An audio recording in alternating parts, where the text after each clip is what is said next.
வணக்கம். 2024 அரச பரீட்சை தாள் வினாத்தாள் ஒன்றில் பல வினாக்கள் விளக்கம் குறைவாக இருப்பதாகவும் தவறான வினாக்கள் எனவும் பலராலும் விமர்சிக்கப்படுவதாலும் பலரும் அதை மீள தெளிவாக விளங்கப்படுத்தி கேட்பதனாலும் எதிர்கால பரீட்சை செய்ய உள்ள மாணவர்கள் நலன் கருதியும் தற்பொழுது பரீட்சை செய்து விடை கால் விளக்கம் பெற விரும்பும் மாணவர்கள் நலன் கருதியும் நான் இந்த 40 வினாக்களிலும் முதல் இலகுவான வினாக்களை தவிர்த்து மற்ற கடினமான வினாக்களுக்கு என்னால் முடிந்த அளவில் தெளிவான விளக்கம் தர விளைகின்றேன். அப்ப அதை நான் பின்னோக்கி செல்வது, பின்னிருந்து முன்னால் நோக்கி செல்வது பயனுடையதாக இருக்கும். ஏனென்றால் பின்னுக்குள்ள கேள்விகள் தான் அதிக கடினம் என எல்லோரும் விமர்சிக்கின்றார்கள், கருத்து கூறுகின்றார்கள். அப்ப இப்ப 40வது வினாவை நாங்கள் பார்வையிட போறோம். இந்த 40வது வினாவை நான் வாசிக்கும் போது நீங்கள் கவனித்துக் கொள்ளுங்கள். ABM என்னும் 4 நகரங்களும் அந்நகரங்களுக்கிடையே பேருந்துகள் செலுத்தப்படுவதற்கு எடுக்கும் நேரங்களும் பின்வரும் உருவில் காட்டப்பட்டுள்ளன. அதாவது இந்த 4 நகரம் இருக்கின்றது. அந்த நகரங்கள் ஆங்கில எழுத்துக்களால் குறித்து ஒவ்வொரு கட்டமாக காட்டப்பட்டுள்ளது. அந்த நகரத்திலே இருந்து ஒரு நகரத்திலே இருந்து இன்னொரு நகரத்துக்கு செல்வதற்கான பாதைகின்ற தூரமல்ல, பாதையில செல்வதற்கு செலவாகும் நேரமும் காட்டப்பட்டிருக்கின்றது. அப்ப இது புரிந்திருக்கும்.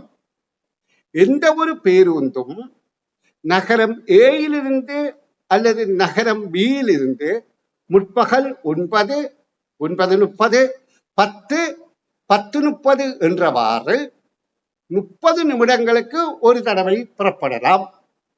வினாவை கவனித்துக் கொள்ளுங்கோ.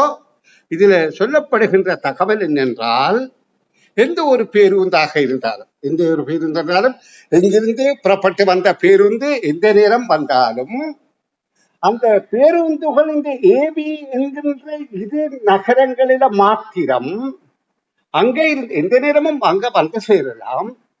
அதிலிருந்து புறப்படுகிற நேரம் ஒன்றில் 9 மணியாக இருக்க வேணும், அல்லது 9:30 இருக்கணும், அல்லது 10 இருக்கணும், அல்லது 10:30 இருக்க வேண்டும். அதாவது அரை மணி நேரத்துக்கு ஒரு காத்தான் அந்த ஏபி என்ற 2 ஒரு பேருந்து நிலையத்திலிருந்து பேருந்து புறப்பட முடியும் என்பதுதான் அங்க தரப்பட்டுள்ள கட்டுப்பாடு. அப்ப இதுல அடுத்து நகரம் எம்மிலிருந்து, இப்ப கேள்வி என்ற அவதானித்தால் உங்களால் இலகுவா புரிந்து கொள்ள முடியும். நகரம் எம்மிலிருந்து 9:05 9 மணி முற்பகல் 9:05 முற்பகல் என்றால் முழுமையாக எழுதவும் நான் இப்ப முனாப்பான குறிக்கிறேன். முற்பகல் 9:05 புறப்பட்ட ஒரு பேருந்து பயணத்தை ஆரம்பித்து நகரத்தை 10:40 முற்பகல் 10:40 வரும் பயணித்துள்ள பாதையாக இருக்கத்தக்க பாதை யாரு? இந்த கேள்வியை விளங்கிக் கொள்ளுங்கோ. எம்மில இருந்து எண்ணோக்கி செல்கின்ற பேருந்திலே ஒரு பயணி இருந்து வர, அந்த பயணி எந்த மார்க்கத்தில வந்தால் 9:05 ஏறி 10:40 என்னை அடைந்திருக்க முடியும். அப்ப இங்க நாங்க என்னத்தை கருதணும்? இந்த எடுக்கிற நேரங்களையும், ஆனா ஏபியில அரை மணி நேரத்துக்கு ஒருக்கா புறப்பட வேண்டும் என்ற கடப்பாடுகளையும், இறுதியில சென்றடைய வேண்டிய நேரம் 10:40 இருக்கணும், ஆரம்பிக்கிற நேரம் 9:05 இருக்க வேண்டும் என்ற கணிப்புகளை தெளிவாக புரிந்து கொண்டுதான் நாங்கள் வினாவுக்குள் நுழைய வேண்டும். இப்ப நான் இலகுப்பட அந்த பேருந்து சென்ற பாதையை மட்டும் உங்களுக்கு விளக்கமாக தருகின்றேன், கவனித்துக் கொள்ளுங்கள். எம்மில இருந்து அது வீரூக்கி செல்வதற்கு 50 நிமிடங்கள் செலவாக்கியது. அப்ப அது வீங்கி போன நேரம் 9:05 50 நிமிடங்களை கூட்டினால் 9:55 நிமிடங்கள்.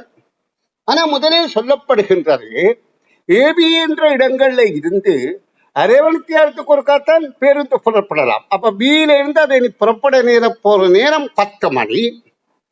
அப்ப இங்கே 9:55க்கு வந்தாலும் அது இங்கே இருந்து 10:55 9:55க்கு வந்தாலும் இது 10 மணிக்குத்தான் இங்கே இருந்து புறப்படுகின்றது.